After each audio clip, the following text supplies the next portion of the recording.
Everyone has heard about black holes, but have you heard about white?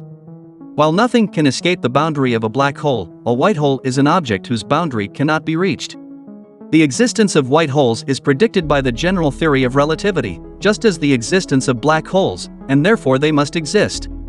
Unlike black holes, we could not detect white holes in our universe. But maybe we're just not looking in the right place. Imagine what the boundary of a black hole would look like from the opposite side. If nothing can escape from it, from the other side it would look like a boundary that nothing can reach. So one of the most plausible hypotheses is that the event horizon of the black hole is the boundary of the white hole for everything within it. We have not been able to detect white holes because we always see their backside.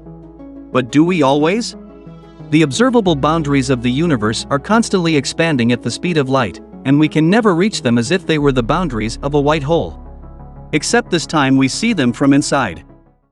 Did you know that it takes not 8 minutes, but 100,000 years for sunlight to reach our planet? As hydrogen atoms fuse together, they become helium atoms, whose mass is slightly less than the original mass of the two hydrogen atoms. This difference is converted into energy. However, nuclear fusion requires enormous pressure and temperature, conditions that only occur near the center of our star. Therefore, first, light must pass through 700,000 kilometers of scorching solar material. When photons encounter atoms, they are absorbed and then re-emitted in a different direction, jumping from atom to atom for tens of thousands of years. Thanks to the constant production of new energy within the sun, more photons are generated than can be absorbed by the atoms, so they are gradually pushed to the surface. After 100,000 years of this dance, the light reaches the edge of the solar atmosphere, from where it takes just 8 minutes to travel to our planet. Have you ever heard of the galaxy Andromeda? It's a galaxy that does not currently exist, but will appear in the distant future. The nearest spiral galaxy to us, Andromeda, is moving towards our Milky Way galaxy at a speed of 110 kilometers per second. At this rate, they will collide in 4.5 billion years. But because the distance between stars in galaxies is trillions of kilometers, the likelihood of direct star collision during galaxy collision is extremely low, at approximately 1 in a trillion chance. This is a small chance, but considering that each galaxy has around 100 billion stars, even with such a slight chance, 20 billion stars will be destroyed. This is 200,000 times more than the number of stars we have been able to name throughout the history of science. The process of our galaxies merging will last millions of years, and when it's over, a new galaxy will appear, with a supermassive black hole at its center.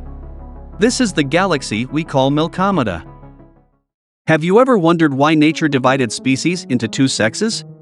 It seems that in the wild, the most effective strategy for reproducing is to do so at the earliest opportunity.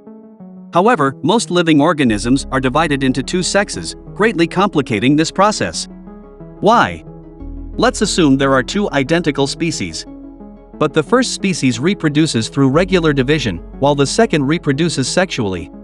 When an individual acquires a useful trait, the first species will have one or two offspring with that trait in the next generation. Meanwhile, if that individual is a male in the second species, it can pass on its genes to a much larger number of offspring by mating with many females. As a result, this trait will begin to dominate the sexually reproducing species in just a few generations, greatly accelerating evolution. Sexual reproduction is especially useful for species that require a long time to switch generations, which is why animals, plants, and even fungi independently evolved this tool. Have you ever wondered if we are alone in the universe?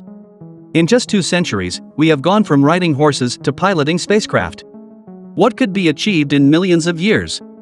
There are billions of potentially habitable planets in our galaxy alone. If intelligent life emerged on one of them a million years before us, evidence of their civilization should be everywhere. But we see no signs of intelligent life in space. Many attribute this to the inevitable self-destruction of civilizations at certain stages of their development. However, given the billions of inhabited planets and billions of years the universe has existed, there should be many civilizations that have overcome this barrier. The answer must rule out the possibility of the spread of intelligent life in space as such, otherwise it would have already happened.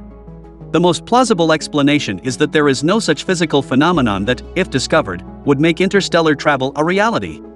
And consequently, all civilizations are forever bound to their stars. What do you think about it? Did you know that stars at the edge of galaxies move 400 times faster than they should? Gravity weakens as it moves away from its source, so in order to remain in a solar orbit, Neptune moves slower than Mercury. The same is true for stars in galaxies. Or at least, that's what we thought before. Observing the Andromeda Galaxy, it was found that stars at a large distance from its center move at the same speed as those much closer. Subsequent observations confirmed that this is true for all galaxies, including ours. Then someone remembered that back in 1933, Swiss astronomer Fritz Zwicky, while observing the cluster of galaxies, the Coma Berenices, discovered that they were rotating around a common center of mass hundreds of times faster than they should. He suggested that there must be an invisible source of gravity that holds them together, and he called it dark matter. At the time, no one took him seriously. But almost half a century later, his conclusions were confirmed. That's how dark matter was discovered. Have you ever wondered if it's possible to discover life on other planets? Space is vast. The nearest star to us is located 43 trillion kilometers away. How can we detect something living at such immense distances? It turns out that oxygen can help us with this. The oxygen atom is almost the strongest oxidizer, which is why under normal conditions, it's almost always bound to other elements. It's practically impossible to come across oxygen molecules in large quantities in space, except in a few rare cases, one of which is the presence of life. Oxygen is a byproduct of photosynthesis, so the existence of pure oxygen in the atmosphere is a powerful indicator of the presence of life. Spectral analysis allows for the study of the chemical composition of celestial bodies from distances of thousands of light-years away. Thanks to this, we can study the atmospheres of distant planets and search for signs of life on them.